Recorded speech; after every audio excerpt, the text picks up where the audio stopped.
मेरे प्यारे साथियों, वंदे मातरम। आपको हमने कुंतक करा दिया था, धनंजय करा दिया था। हिंदी काव्य शास्त्र में आज हम जो टॉपिक लेकर आए हैं वो है महिम भट्ट का। महिम भट्ट। महिम भट्ट कश्मीर के निवासी थे। देर न करते हुए हम सीधे सीधे पढ़ते हैं। दुनिया का कोई भी बंदा ऐसा नहीं है जो मेहनत नहीं करता है, लेकिन वो अलग बात है, उसको सफलता नहीं मिलती। लेकिन ये एक बात जरूर मैं कहूँगा कि वो सफल अवश्य होता है जो लगा रहता है। किसी ने सही कहा है कि आप गरीब पैदा हुए हैं, इसमें आपका कोई दोष नहीं।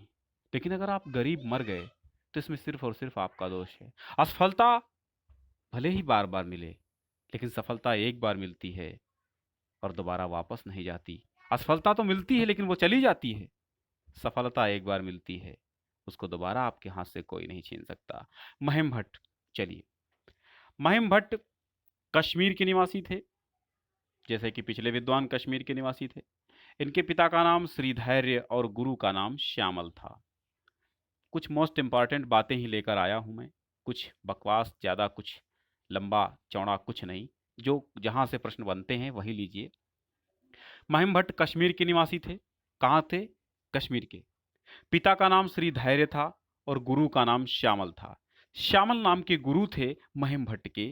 श्रीधैर्य जिनके पिता थे वह महिम भट्ट थे, कश्मीर के निवासी थे। महिम भट्ट का समय 11वीं शती का मध्य भाग स्वीकार किया जाता है, यानी कुंतक और धनंजय के पश्चात हुए महिम भट्ट। 11वीं शती के मध्य भाग में आपके महिम भट्ट हुए। महिम भट्ट ने ध्वनि मत के खंडन के लिए व्यक्ति विवेक नामक प्रौढ़ ग्रंथ की रचना की। तो आपसे मोस्ट इंपॉर्टेंट क्वेश्चन पूछा जाएगा कि व्यक्ति विवेक नामक रचना किसकी है। कई परीक्षाओं में Gujarat state level eligibility test चाहे देख लीजिए, चाहे आप नेट जेआरएफ में ले लीजिए, कहीं भी, चाहे पीजीटी टीजीटी, व्यक्ति विवेक महिम भट्ट का बार बार पूछा गया ग्रंथ है। तो इसे आप ध्यान में रखिए कि जैसे ही व्यक्ति विवेक आ जाए वैसे ही महिम भट्ट आप याद रखिए। व्यक्ति की महिमा, इतना आप ट्रिक याद रखिए, व्यक्ति की महिमा, महिमा की व्यक्ति, ठीक है, महिमा की व्यक्ति या व्यक्ति की महिमा। तो महिम भट्ट व्यक्ति विवेक लिखा है, ये रचना इनकी है। व्यक्ति विवेक 3 विमर्शों में या अध्यायों में विभक्त है। अब आप कहेंगे विमर्श क्या है? विमर्श माने अध्याय। तो आपसे एक क्वेश्चन ये भी बन सकता है कि व्यक्ति विवेक के अध्यायों को क्या कहा गया?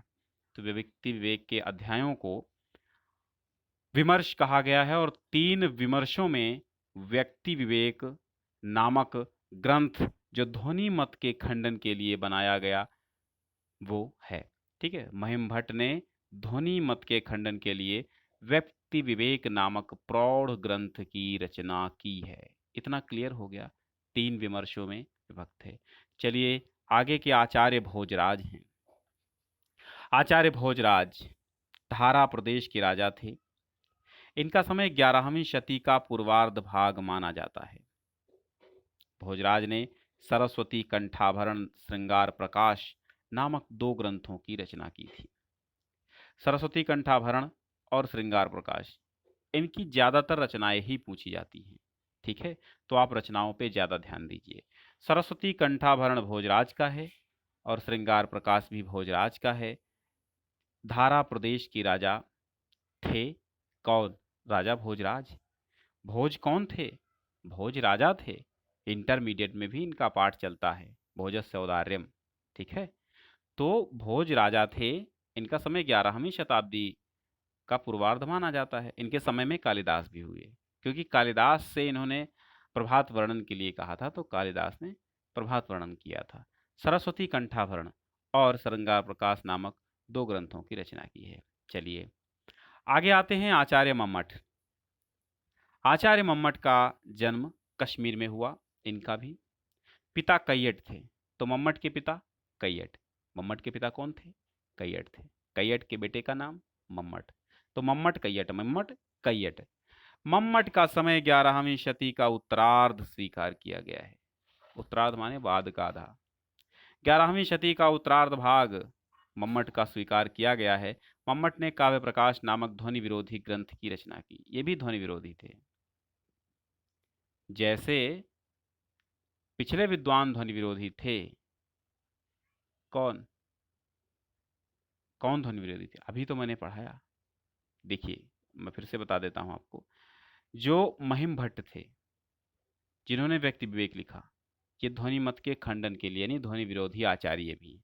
एक साथ पूछ लिया जाता है निम्नलिखित में से कौन ध्वनि विरोधी आचार्य नहीं है, तो 3 लोग होते हैं और बाकी नहीं। तो ध्वनि विरोधी आचार्य मम्मट भी हैं, इसलिए उन्होंने काव्य प्रकाश नामक ध्वनि विरोधी ग्रंथ की रचना की, जिसमें कुल 10 उल्लास हैं। अब आप काव्य प्रकाश जो मम्मट का लिखा गया है, उसके अध्यायों को उल्लास कहेंगे, ठीक है। उसके अध्यायों का क्या नाम है? तो काव्य प्रकाश मम्मट का है, उसके अध्यायों का नाम उल्लास है। 10 उल्लासों में विभक्त है। फिर आते हैं आचार्य क्षेमेंद्र। आचार्य क्षेमेंद्र की बात करें तो कश्मीर के निवासी थे ये भी। समय 11वीं शती का उत्तरार्ध, लगभग सभी कश्मीर के निवासी थे। 11वीं शती के उत्तरार्ध में हुए हैं और इनके पिता प्रकाशेंद्र थे। क्षेमेंद्र के प्रकाशेंद्र। क्षेमेंद्र औचित्य संप्रदाय के प्रवर्तक हैं। बहुत बार पूछा गया है कि औचित्य संप्रदाय के प्रवर्तक कौन हैं, तो ये औचित्य संप्रदाय के प्रवर्तक आपके क्षेमेंद्र हैं। औचित्य क्षेमेंद्र, ठीक है। औचित्य क्षेमेंद्र, प्रकाशेंद्र पिता हैं क्षेमेंद्र के। क्षेमेंद्र के शिक्षा गुरु अभिनव गुप्त थे, ठीक है। पिछले पिछले टॉपिक्स में आप पढ़ चुके हैं, अभिनव गुप्त को हम पढ़ा चुके हैं, ठीक है। तो अभिनव गुप्त कौन थे? क्षेमेंद्र के शिक्षा गुरु थे। क्षेमेंद्र के ग्रंथों की निम्नलिखित ग्रंथों की रचना की। देखिए, ये क्षेमेंद्र के हैं। औचित्य विचार चर्चा, सुवृत्त तिलक, दशावतार चरित और कवि कंठाभरण। कवि कंठाभरण और सरस्वती कंठाभरण भोजराज का है। कवि कंठाभरण किसका है? किसका है भाई? कवि कंठाभरण देखिए क्षेमेंद्र का है, जिन्होंने औचित्य संप्रदाय की स्थापना की, औचित्य संप्रदाय को बनाया। तो कवि कंठाभरण, औचित्य विचार चर्चा, सुवृत्त तिलक और दशावतार चरित, ये आपके किसके हैं? क्षेमेंद्र के हैं। चलिए, रुयक अगली बार में हम देखेंगे। आज तक यहीं तक आज, और अगले वीडियो में फिर मिलते हैं। तब तक के लिए नमस्कार, और बताते रहिए आपको हमारे वीडियोस कैसे लगते हैं कमेंट बॉक्स में। बहुत बहुत धन्यवाद।